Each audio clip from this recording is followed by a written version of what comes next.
Hello students, welcome to Pharmacy Notes by US. Today we discuss suppositories part 3rd. And we discuss type of suppositories base. जैसे कि मैंने आपको previous video में बताया था कि जो शेप है वो बेसिकली बेस के कारण आता है विथ मेडिकामेंट, यानी कि जो मेडिकामेंट है उसको डालने के लिए एक पर्टिकुलर बेस यूज किया जाता है जो कि सपोस्टिरीज के शेप के लिए रिस्पॉन्सिबल हैं। और जो सपोस्टिरीज बेस हैं वो बेसिकली इसलिए बनाए जाते हैं ताकि जो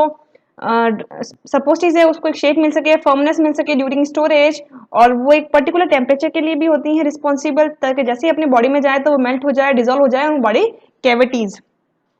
तो जो सपोस्टिरीज बेस है उसकी कुछ प्रॉपर्टीज भी होनी चाहिए सारी की सारी चीजें मेंटेन करने के लिए, लाइक उसका शेप, उसकी फर्मनेस और उसका जो डिजोल्व होने की प्रॉपर्टी है इन कैविटीज वो सारी। तो उसके हिसाब से properties of an ideal suppositories base क्या क्या होनी चाहिए, सबसे पहले अपन उसकी बात करते हैं। So it should be stable on storage, यानी कि स्टोरेज पे वो स्टेबल होनी चाहिए, मेल्ट नहीं होनी चाहिए। They should melt eight body temperature और डिजोल्व और डिस्पर्स इन बॉडी कैविटीज, यानी कि अगर आउटर टेम्परेचर पे उसे रख रखा है या स्पेसिफिक स्टोरेज कंडीशन में रख रखा है तो वहाँ वैसे की वैसे रहे, बट जैसे ही उन्हें बॉडी टेम्परेचर पे डाला जाए, जैसे रेक्टम पार्ट पे सपोस्टिरीज डाली जा रही है तो उस बॉडी टेम्परेचर पे वो मेल्ट हो जानी चाहिए, और उसके साथ जो ड्रग है वो भी है जो डिस्पर्स होनी चाहिए या फिर रिलीज हो जानी चाहिए। It should be release any medicament readily, यानी कि जैसे ही जो सपोस्ट्रीज है अपनी कैविटी के अंदर जाती है वैसे ही जैसे वो डिजोल्व होती है अपना मेडिकामेंट भी जो है, ड्रग भी है, वो साथ ही रिलीज कर देना शुरू करना चाहिए। It should keep it safe when being handled, साथ ही साथ जो सपोस्ट्रीज हैं जब अपन उसे हैंडल कर रहे हैं तो उसका जो शेप है, जिस शेप में वो बनाई गई है, चाहे वो ओवल शेप हो चाहे वो सिलेंड्रिकल शेप हो, वैसी की वैसी शेप के अंदर रिटेन रहना चाहिए। It should be non toxic and non irritant to the mucous membrane, यानी कि जो भी अपन बेस यूज कर रहे हैं वो नॉन टॉक्सिक होने चाहिए और नॉन इरिटेंट होने चाहिए to the membrane, to the skin. It should be stable if heated about its melting point, यानी कि अगर उस सपोस्ट्रीज को उसके मेल्टिंग पॉइंट से ज्यादा अगर अपन हीट कर दें तो भी वो जो सपोस्ट्रीज है वो स्टेबल होनी चाहिए, क्योंकि सपोज उसका जो मेल्टिंग पॉइंट है वो 37 डिग्री है, बट नॉर्मल जो टेम्परेचर है वो कभी कभार 45 डिग्री भी चला जाता है, तो उस टाइम पे वो अनस्टेबल ना हो, ड्रग के साथ कोई रिएक्शन क्रिएट ना करें। It should be inert. It should be compatible with any added medicament, यानी कि जो भी मेडिकामेंट या ड्रग यूज की जा रही है उस बेस के साथ उसके साथ वो कंपैटिबल हो, कोई रिएक्शन क्रिएट ना करे। It should be easily moulded and should not adhere to the mould, साथ ही साथ जो भी सपोस्टिरीज बेस अपन यूज कर रहे हैं जिसको अपन किसी मोल्ड में डाल के एक शेप देंगे उस मोल्ड से साथ वो स्टिक ना हो, अडहेयर ना हो। It should be easily moulded, आसानी से उसे शेप में कन्वर्ट किया जा सके। It should be moulded by pouring और कोल्ड कंप्रेशन, यानी कि वो आसानी से जो बेस है वो मोल्ड किया जा सके या तो पोर करके या फिर कोल्ड कंप्रेशन के थ्रू। नेक्स्ट अपन बात करते हैं क्लासिफिकेशन ऑफ सपोस्टिरीज बेस, यानी कि जो सपोस्टिरीज बेस है वो किस तरीके के होते हैं। तो बेसिकली जो सपोस्टिरीज बेस है उन्हें दो तरीके से डिवाइड किया गया है, एक है फैटी बेस, दूसरा है वाटर सॉल्युबल या फिर water miscible bases. Fatty basis में भी दो तरीके से हैं, एक तो सिंथेटिक बेसिस हैं और दूसरा जो नेचुरल्स हैं लाइक थियोब्रोमो ऑयल जिसे कोका बटर भी कहते हैं, emulsified theobroma oil and hydrogenated oils. फिर है सिंथेटिक फैट्स लाइक वेट्सपूल, मासा एस्ट्रियम एंड मासा उपोल। और वाटर सॉल्युबल या फिर वाटर मिसिबल बेस की अगर अपन बात करें like glycerogelatin bases, macrogels and soap glycerin. Basically जो ये बेसिस यूज किए जाते हैं अकॉर्डिंग टू ड्रग कौन सी है और दूसरा रूट ऑफ एडमिनिस्ट्रेशन कौन सा रहेगा, यानी कि कौन सी कैविटी में जो सपोस्टिरीज है वो दी जा रही है, उस हिसाब से जो बेस है वो डिसाइड किए जाते हैं। सबसे पहले अपन बात करते हैं फैटी बेसिस की। दे मेल्ट एट बॉडी टेम्परेचर। जो फैटी बेसिस होते हैं लाइक वैक्सेस, मोस्टली इनका जो रहता है ये जो बॉडी टेम्परेचर है उसके हिसाब से ही मेल्ट होते हैं, यानी कि इनका जो मेल्टिंग पॉइंट है वो लगभग 37 डिग्री के आसपास ही होता है। सबसे पहले अगर अपन एग्जांपल की बात करें जो थियोब्रोमो ऑयल है, तो theobroma oil is yellowish white solid obtain from crushed and roasted seed of theobroma cocoa, यानी कि प्लांट है जिसके सीड से लाइक थियोब्रोमो कोका से मिलता है, उसे क्रश करने पे एक येलोइश व्हाइट कलर का एक सॉलिड रहता है। इसका जो मेल्टिंग पॉइंट है वो रहता है 30 डिग्री टू 36 डिग्री सेंटीग्रेड, यानी कि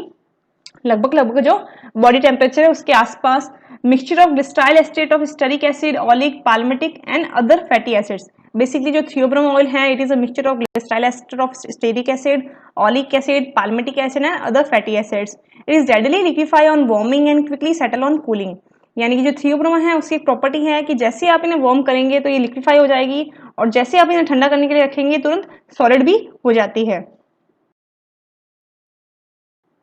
फिर बात करते हैं डिसएडवांटेज ऑफ थियोब्रोमा की, क्योंकि अपन ने बहुत सारे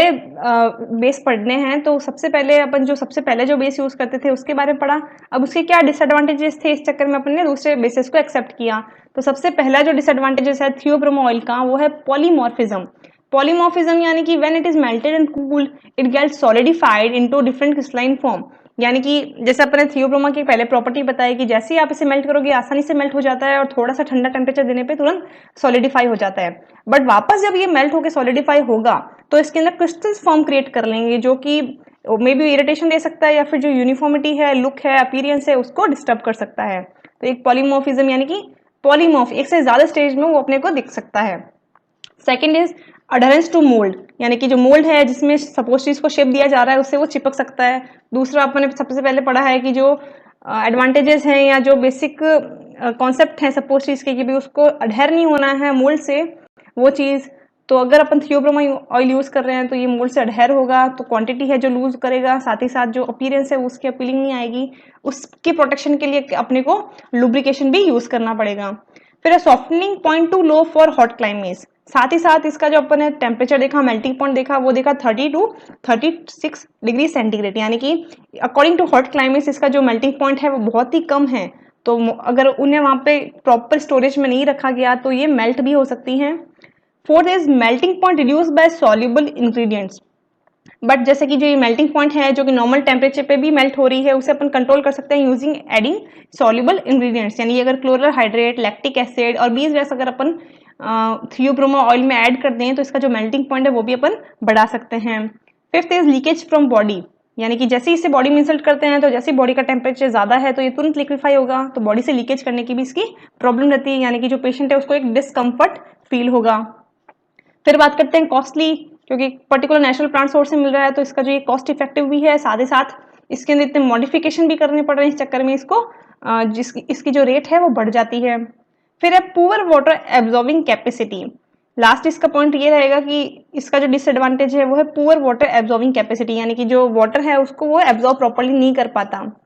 यानी कि जैसे वो बॉडी कैविटीज में जाएगा तो रिलीज तो होगा बट पेनिट्रेशन में उसमें प्रॉब्लम रहेगी।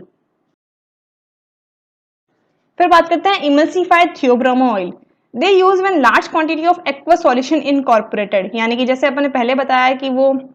जो एक्वस सिस्टम के साथ कंपेटेबल नहीं है, तो इमल्सिफाइड थियोब्रोमा ऑयल बनाने का रीजन ये था ताकि जो एक्वस सॉल्यूशन ज्यादा यूज किया जा रहा है वहां पे इन सपोस्टिव बेस को यूज किया जा सके। बेसिकली ये मिक्सचर रहता है 5% ग्लिसराइल मोनोस्ट्रेट का, 10% लेनेट वैक्स का, 2 to 3% सिटाइल अल्कोहल का, 4% बीज वैक्स एंड 12% स्पर्मेसिटी, यानी कि जो उसका मेल्टिंग पॉइंट है उसको वेरिएट करने के लिए अपन कुछ इंग्रेडिएंट डाल देते हैं, उसकी जो वाटर सॉल्युबिलिटी या फिर ऑयल सॉल्युबिलिटी है उसको चेंज करने के हिसाब से इसके अंदर जो मेडिकामेंट्स है या फिर जो इंग्रेडिएंट्स हैं वो ऐड किए जाते हैं। फिर है हाइड्रोजनेटेड ऑयल, हाइड्रोजनेटेड ऑयल यानी कि बेसिकली जो वेजिटेबल्स ऑयल्स हैं जैसे कि अराचिस ऑयल्स हो गया, कॉटन सीड ऑयल हो गया, कोकोनट ऑयल हो गया, फिर पाम ऑयल हो गया, ये सारे के सारे जो कि हाइड्रोजनेशन से ऑब्टेन होते हैं, like they are obtain from the hydrogenation of various vegetables oils like arachis oil, cotton seed oil, coconut oil and palm oil, like मतलब नारियल का तेल या फिर मूंगफली का तेल। It is use because basically जो हाइड्रोजनेटेड ऑयल है वो यूज किया जाता है due to it resistance to oxidation, no lubrication needed to moulds, good absorbing capacity, over heating does not effect solidifying point, यानी कि एक तो ये रेजिस्टेंस करता है ऑक्सीडेशन से, साथ ही साथ लुब्रिकेशन की नीड नहीं है क्योंकि ऑब्वियसली इसके अंदर ऑयल कंटेंट है तो वो स्टिक नहीं होगा मोल्ड से, एब्जॉर्बिंग कैपेसिटी इसकी बहुत अच्छी है, साथ ही साथ अगर इसे ओवर हीट भी कर दें तो इसका जो सॉलिडिफाई पॉइंट है यानी मेल्टिंग पॉइंट है वो डिस्टर्ब नहीं होगा। फिर disadvantages, they are brittle of rapid cooling, 0.05% polysorbate it is added for this, यानी कि जैसे रैपिड कूलिंग करेंगे तो ये ब्रिटल हो जाएगा, टूटना शुरू कर देगा, तो इसको प्रिवेंट करने के लिए इसके अंदर 0.05% पॉलीसॉर्बेट इटी ऐड किया जाता है। फिर है need to be add thickening agent, क्योंकि ऑब्वियसली वेजिटेबल ऑयल है तो बहुत ही डाइल्यूटेड है, अपने को शेप में डालने के लिए इसके अंदर थिकनिंग एजेंट ऐड करने पड़ेंगे जैसे कि बेंटोनाइट या फिर मैग्नीशियम स्टीलेट, तो एक तरीके से कॉस्ट इफेक्टिव भी हो गया। फिर बात करते हैं सिंथेटिक फैट्स की, they made by hydrogenating the fatty acids and reesterifying the acid by heating with glycerols, यानी कि जो फैट्स हैं उसको अगर अपन हाइड्रोजनेट करें और रीएस्ट्रीफाई करें विद एसिड्स एंड ग्लिसरॉल तो सिंथेटिक फैट्स हैं जो बनते हैं। They made to overcome disadvantage of theobroma oil, यानी कि बेसिकली जो सिंथेटिक फैट्स हैं वो इसलिए बनाए गए ताकि जो नेचुरल फैट्स हैं जो अपन यूज करते हैं as a base like theobroma oil उसके जो डिसएडवांटेजेस थे उसको ओवरकम करना, यानी कि मेल्टिंग पॉइंट वाली प्रॉब्लम, लुब्रिकेशन वाली प्रॉब्लम, ये सारी। First palm kernel oil obtain using fraction and hydrogenation, यानी कि सबसे पहले जो पाम कैरल ऑयल है वो ऑब्टेन किया गया था using fractionation and hydrogenation and use as a synthetic fat. सबसे पहले अपन बात करते हैं व्हाइट स्पोल की, which is also known as Imhausen. This consist triglycerides of saturated vegetable fatty acids with very fine percent of partial ester, यानी कि ये बेसिकली इसके अंदर ट्राइग्लिसराइड रहता है, सैचुरेटेड वेजिटेबल फैटी एसिड्स रहते हैं जिसके अंदर डिफरेंट परसेंटेज ऑफ एस्टर रहेगा। अकॉर्डिंग टू मॉलिकुलर वेट कम होगा तो ये वैक्सी फ्लेवर का होगा और ज्यादा होगा तो ये सॉलिड अपने को दिखेगा। बेसिकली इसकी जो चेन लेंथ होती है वो होता है कार्बन 12 टू कार्बन 18 और इसके अंदर W45 वेट है जो कि यूज की जाती है। बेसिकली जो सिंथेटिक फैट है वो सारे के सारे सॉलिड इन नेचर के यूज किए जा रहे हैं ताकि जो सपोज चीज का शेप है वो अपन दे सकें। फिर इसके साथ है जो नेचुरल वैक्स हैं या फिर वेजिटेबल्स ऑयल हैं उनको ऐड कर दिया जाता है एक पर्टिकुलर मेल्टिंग पॉइंट ऑब्टेन करने के लिए। फिर है माजा एस्टेरियम, यानी कि they are mixture of di tri and monoglycerides of saturated fatty acids, यानी कि ये जो मासा एस्ट्रियम्स हैं ये di tri and monoglycerides of saturated fatty acids का मिक्सचर रहते हैं। इसके अंदर जो कार्बन रहता है वो रहता है कार्बन 11 टू कार्बन 17 और जो बेसिकली इनका जो फॉर्मूला रहता है वो ये रहता है C11H23 COOH2 C17H35 COOH। इसकी जो ग्रेड बी है वो यूज की जाती है as a suppositories base and this is also known as adeps solidus.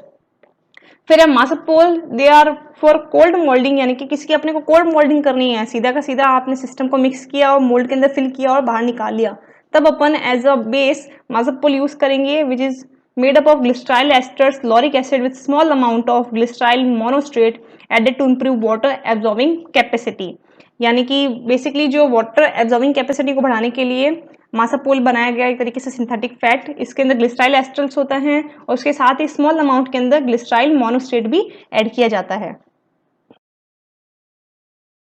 फिर है water soluble and water miscible wets, water permeability को बढ़ाने के लिए, वाटर सॉल्युबिलिटी को बढ़ाने के हिसाब से भी जो सपोस्ट्रीज बेस है वो यूज किए जाते हैं। साथ ही साथ किस पार्ट में आपको इंसर्ट करना है उसके हिसाब से भी अपने प्रीवियस वीडियो में डिफरेंट सपोस्ट्रीज टाइप पढ़े थे, वहां पे अपने देखा था कि अकॉर्डिंग टू टाइप ऑफ सपोस्ट्रीज वहां पे जो बेस है वो भी डिफरेंट यूज हो रहा है, यानी कि कहीं पे अपने को वाटर सॉल्युबिलिटी ज्यादा चाहिए कहीं पे कम चाहिए। तो दे डिजोल्व और डिस्पर्स इन रेक्टल सॉल्यूशन बेसिकली, यानी कि जो रेक्टल पार्ट है वहां पे जो वाटर सॉल्युबल बेसिस हैं वो ज्यादा यूज किए जाते हैं। फर्स्ट है glycero gelatin base, basically it is a mixture of glycerol and water made into a stiff jelly by adding gelatin, यानी कि जो ग्लिस्ट्रो जिलेटिन बेस है ये जिलेटिन एंड ग्लिस्ट्रॉल का मिक्सचर है जिसके अंदर ग्लिस्ट्रॉल के अंदर जैसे ही अपन जिलेटिन ऐड करते हैं तो एक जेलीनुमा संरचना बन जाती है। They are used to make jellies and pessaries, gelatin और ग्लिस्ट्रो बेस है जो कि जेलीज बनाने में भी काम आता है, साथ ही साथ पेसारीज यानी कि यूरेथ्रल सपोस्ट्रीज अपन कह सकते हैं वो भी इसके थ्रू बनाई जाती हैं। बेसिकली जो कॉम्बिनेशन रहता है वो रहता है 14% weight by weight gelatin plus 17% weight by weight glycerol. They are colourless और ट्रांसलूसेंट शीट्स, यानी कि जो ग्लिस्ट्रोजिलेटिन बेसेस हैं वो अपने को कलरलेस या फिर ट्रांसलूसेंट शीट्स के रूप में मिलती हैं। They release slowly so prolong action, क्योंकि इसमें जिलेटिन है तो उस हिसाब से इसका जो रिलीज है वो भी स्लो रहता है, तो अपन जो सस्टेन मेडिकेशंस हैं उसके हिसाब से भी जो ग्लिस्ट्रोजिलेटिन बेसिस हैं वो यूज कर सकते हैं। It is use for boric acid, chlorohydrate, bromides, iodide and iodoform and OPM etcetera type of systems, यानी कि जो मेडिकामेंट्स हैं like boric acid, chlorohydrate, bromides उसमें अपन ग्लिस्ट्रोजिलेटिन बेस को यूज कर सकते हैं। बेसिकली जो जिलेटिन्स हैं वो दो तरीके के होते हैं, type A and type B, according to उसकी प्रोसेस किस तरीके से की गई है। तो जो टाइप ए है उसे अपन फार्माजेल ए भी कहते हैं। This is prepared by acid hydrolysis, यानी कि ए फॉर एसिड, और the isoelectric point is 7 to 9 on low pH act as a cationic agent, यानी कि जो इसका आइसोइलेक्ट्रिक पॉइंट है वो होता है 7 to 9 and basically it is acid hydrolyse. Isoelectric points क्या हैं ये मैंने आपको फिजिकल फार्मेसी के वीडियोस में बहुत अच्छे से डिटेल किया है, आप वहां जाके देख सकते हैं। And not low pH act as a cationic agent, यानी कि लो पीएच पे कैटायनिक एजेंट के रूप में काम करते हैं। वहीं अपन टाइप बी की बात करें, बी यानी कि बेस, यानी कि they are alkaline in nature and their isoelectric point is 4.7 to 5 and they act as a anionic agent, यानी कि ये एनायनिक एजेंट के हिसाब से काम करते हैं। डिसएडवांटेजेस की बात करें तो it is incompatible with many drugs, यानी कि जो जिलेटिन है ग्लिस्ट्रोजिलेटिन वो काफी सारी ड्रग के साथ इनकम्पैटिबल रहता है, like tannic acid, ferric chloride and gallic acid, इनके साथ ये प्रेसिपिटेट कर लेगा। फिर हाइड्रोस्कोपिक इन नेचर, साथ ही साथ अगर वो एनवायरमेंट के फैक्टर में आएगा तो लिक्विफाई हो जाएगा, हाइग्रोस्कोपिक होगा, मॉइस्चर को एब्जॉर्ब कर लेगा। They less use due to physiological action laxative, साथ ही साथ जो ग्लिसरो जिलेटिन है उसकी खुद की भी प्रॉपर्टी है कि ये लग्जरेटिव है, यानी कि बाउल मूवमेंट को बढ़ाता है, एक तरीके से कॉन्स्टिपेशन में रिलीफ करता है, तो इसके कारण भी इसका थोड़ा कम यूज किया जाता है। फिर difficult to prepare and handle, साथ ही साथ बहुत स्टिकी होता है जिलेटिन, तो इसे प्रिपेयर एंड हैंडल करना भी काफी डिफिकल्ट है। The solution time depends on the content and quality of the gelatin used, यानी कि जो जिलेटिन जैसी बॉडी कैविटीज में जाता है और वो डिसॉल्व होता है, तो वो डिपेंड करता है कि जिलेटिन कौन सी क्वालिटी का है और कितना कंटेंट या कितनी कंसंट्रेशन ऑफ जिलेटिन आपने यूज कर रखा है। फिर अपन बात करते हैं soap glycerin suppositories. In this gelatin replace with either curd soap और सोडियम स्टीरेट, यानी कि जिलेटिन है उसको अपन रिप्लेस करते हैं या तो कर्ड सोप से या फिर sodium stearate. They are hard and help in evocation of glycerin, साथ ही ये हार्ड भी होते हैं और साथ में साथ जो ग्लिसरीन है उसके इवोकेशन में भी हेल्प करते हैं। They hygroscopic so need to wrap in wax paper, साथ ही साथ ये हाइग्रोस्कोपिक होते हैं, यानी कि नमी से लिक्विफाई हो जाएंगे या फिर मॉइस्चर एब्जॉर्ब कर लेंगे, इस चक्कर में इनको जो है वैक्स पेपर में लपेट के सबमिट किया जाता है। फिर है पॉलीइथाइलिन ग्लाइकोल्स और कार्बोवैक्सेज और पॉलीग्लाइकोल एंड मैक्रोगोल्स, यानी कि जो सिंथेटिक सिस्टम्स हैं सारे के सारे, their melting point is 42 degree centigrade, so prolong in action, यानी कि ऑब्वियस है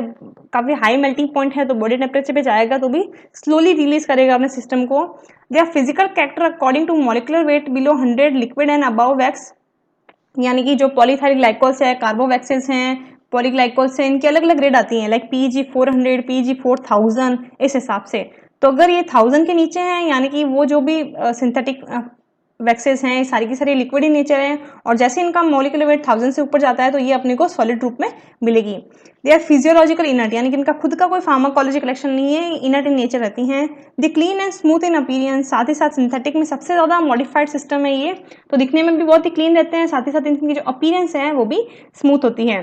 but they are incompatible with tannins and phenols, but जो टेनिन्स एंड फिनॉल्स हैं उनके साथ ये जो ड्रग्स बेसेस हैं वो इनकम्पैटिबल हैं।